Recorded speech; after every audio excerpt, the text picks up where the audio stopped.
rekan-rekan Kasubdit dari Krimum dan juga teman-teman media sekalian. Pada malam hari ini ya, saya didampingin Pak Dirkrimum akan menyampaikan terkait dengan demo yang tadi terjadi ya di depan gedung DPR MPR. Teman-teman sekalian ya, demo yang hari ini terjadi adalah demo yang dilakukan oleh Ormas Pemuda Pancasila. Terkait dengan demo ini tentunya kita sangat prihatin tentunya ya, karena di kegiatan demo, di akhir-akhir kegiatan terjadi hal-hal yang sebenarnya tidak perlu dilakukan, yaitu perlawanan terhadap petugas, penyerangan kepada petugas ya dengan cara yang brutal. Tentunya ini tidak sesuai dengan undang-undang ya, dalam rangka penyampaian pendapat ya yang sebenarnya diakomodir oleh peraturan. Oleh sebab itu kita dalam hal ini ya sangat menyayangkan sekali ya apa yang tadi terjadi ya, bahwa dalam kegiatan demo tadi ya terjadi kegiatan penyerangan terhadap petugas. Ada satu anggota Polda Metro atas nama AKBP Carlos Koli ya, jabatannya Kabak Binop Ditlantas Polda Metro, ini dilakukan pemukulan ya oleh oknum Ormas Pemuda Pancasila yang ikut dalam demo tadi, sehingga anggota dari Polda Metro tersebut saat ini dirawat di Rumah Sakit Kramat Jati ya, dengan luka yang cukup serius di kepala bagian belakang ya, yang mengakibatkan kemungkinan beberapa hari ke depan yang bersangkutan tidak bisa melaksanakan tugas ya seperti biasa dan harus menjalani rawat di dalam rumah sakit untuk perawatan intensif. Kemudian juga dalam kegiatan demo tadi ya, kita mengamankan sebanyak 15 orang tersangka yang saat ini sudah ada di belakang ya. Mereka ini sudah ditetapkan sebagai tersangka ya, sudah dilakukan pemeriksaan awal bahwa mereka semuanya membawa senjata tajam ya. Ini senjata tajamnya di sini ya, contoh seperti ini ya. Tentunya ini senjata-senjata tajam yang sebenarnya tidak perlu dibawa karena membahayakan bagi orang lain ya, apabila digunakan untuk hal-hal yang tidak benar ya. Dan terbukti sudah ada anggota Polri berpangkat Pamen yang dilakukan pemukulan dan mengalami luka cukup serius ya. Tentunya terhadap mereka semua ini akan kita lakukan tindakan hukum, yaitu proses hukum berjalan kepada mereka. 15 orang tersangka ini ya, mulai malam hari ini tentunya akan menjalani pemeriksaan lanjutan dan sudah barang tentu akan dilakukan penahanan. Kemudian terhadap penanggung jawab demo juga kita akan lakukan pemanggilan untuk dimintai pertanggungjawaban yang diakibatkan daripada kegiatan demo hari ini, yaitu mengakibatkan kerusuhan dan juga tindakan-tindakan yang anarkis. Kemudian rekan-rekan sekalian ya, jadi perlu saya tekankan, jadi Polda Metro pada prinsipnya menjunjung tinggi supremasi hukum. Kegiatan penyampaian pendapat di muka umum didukung oleh peraturan dan ketentuan yang berlaku, ini akan dilakukan pengamanan di Polda Metro. Tetapi apabila dilakukan dengan kegiatan-kegiatan yang tidak benar, anarkis, penyerangan, menggunakan senjata tajam, ini akan kita lakukan penindakan.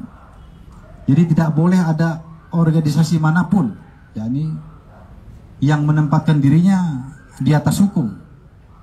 Ya, ini perlu menjadi catatan kita bahwa Ormas Pemuda Pancasila dalam kegiatan hari ini seolah-olah menempatkan mereka di atas daripada hukum, bahkan melawan aparat penegak hukum yang sebenarnya bukan lawan mereka, tetapi aparat yang mengamankan kegiatan mereka. Oleh sebab itu ya, kami sangat menyayangkan dan prihatin terhadap kejadian hari ini ya. Kemudian juga kami mohon doa restu dari semua teman-teman dan masyarakat kepada anggota kami yang saat ini menjalani perawatan ya di Rumah Sakit Kramat Jati, kiranya bisa diberikan kesembuhan. Mungkin demikian pembukaan dari saya, ya. Mungkin kalau ada hal teknis, silakan nanti ada di sini Pak Dirkrimum juga, silakan. Ya. Apakah aksi ini ada, Pak Habib, saya Chandra Berita Warna. Apakah aksi ini ada izin keramaian dan tadi dari polisian gitu, Pak? Terima kasih, Pak. Ya. Yang lain ada? Ya. Salah satu barang buktinya itu kan ada peluru revolver, Pak. Nah, ini pendalamannya seperti apa? Kemudian dari 15 tersangka yang diamankan, apakah ada yang terbukti mengkonsumsi narkoba misalnya, Pak? Iya. Oke ya. Satu lagi, biar 3 ya. Ya, depan ya. Pak, izin Pak, barangkali bisa dijelaskan juga alasan kenapa tersangka-tersangka ini menyerang petugas atau anggota Polri. Terima kasih. Ya. Oh, dan juga satu lagi Pak, izin sedikit, kan tadi Bapak bilang ada 15 tersangka. Yang 5 lagi kemana ya? Soalnya yang di sini ada 20. Izin konfirmasi aja sih. Pak, satu lagi Pak. Baik ya, 3 dulu ya. Nanti yang pertama saya tanggapi dulu, nanti yang kedua, ketiga Pak Dirkrimum. Jadi yang pertama ya, itu ada laporan untuk kegiatan hari ini dari mereka kepada kita ya. Oleh sebab itu tadi kita melakukan pengamanan ya untuk kegiatan ini ya. Tetapi bukan untuk kegiatan anarkis tentunya ya. Ya, terjawab ya. Yang kedua, ketiga silakan Pak Dirkrimum. Baik, terima kasih Pak Kabid Humas, Pak Kasubdit Harda, Kasubdit Jatanras. Saya akan coba menjawab pertanyaan dari rekan-rekan media. Tadi yang pertama tentang masalah pemberitahuan tentang kegiatan ini, mungkin nanti dicek ke Intel, tapi kelihatannya memang ada. Yang kedua, rekan-rekan, tentang pertanyaan yang diamankan itu ada 21 orang yang diamankan.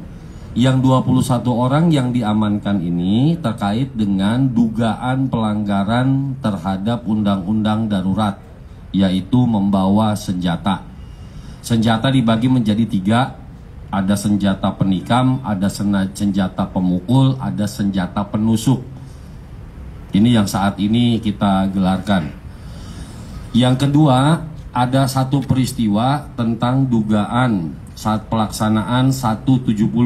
Saat ini terhadap kejadian penganiayaan atau pengeroyokan terhadap orang sebagaimana dimaksud dalam pasal 170 sudah diamankan oleh Subdit Jatanras sebanyak 1 orang. Kepada yang belum saat ini terhadap yang bersangkutan masih terus dikembangkan. Kita tidak main-main karena tadi sudah dijelaskan oleh Pak Kabid Humas. Rekan-rekan sekalian, Polda Metro Jaya kalau ada unjuk rasa itu bertugas melayani, mengamankan. Sekarang rekan-rekan bayangkan orang petugas yang mengamankan kok malah diserang. Petugas yang mengatur, yang melayani kok malah diserang. Oleh karena itu nanti akan kita rumuskan lagi, tapi setidaknya pelanggaran terhadap pasal 170 KUHP kita terapkan. Yang lain mungkin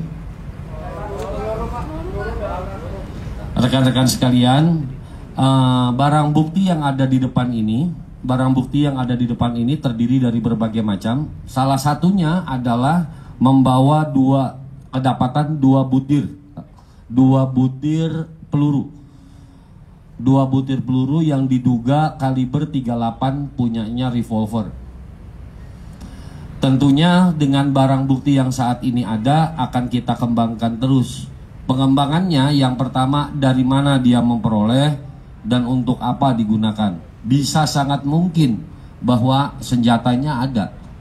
Bisa sangat mungkin. Nanti akan kita kembangkan karena baru saja para tersangka ini diamankan beberapa waktu yang lalu. Cukup? Terjawab?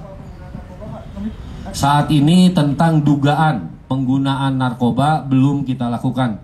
Karena mungkin rekan-rekan media tahu baru beberapa lama yang bersangkutan kita amankan. Daripada nanti penjelasannya satu-satu kepada rekan-rekan media, Pak Kabid Humas mengambil inisiatif untuk merilis perkara ini supaya penjelasannya bisa lebih menyeluruh daripada satu persatu nanya Pak Kabid Humas. Jadi kita riliskan malam ini.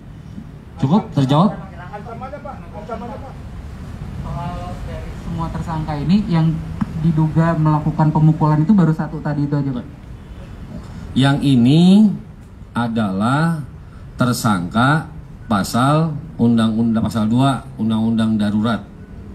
Yang satu lagi yang saat ini masih dilakukan pemeriksaan itu adalah dugaan pasal 170 dengan korban perwira menengah pangkatnya AKBP, anggota polisi lalu lintas yang membantu pelaksanaan pengaturan di sana. Terjawab semua ya, saya kembalikan ke Pak Kabid Humas.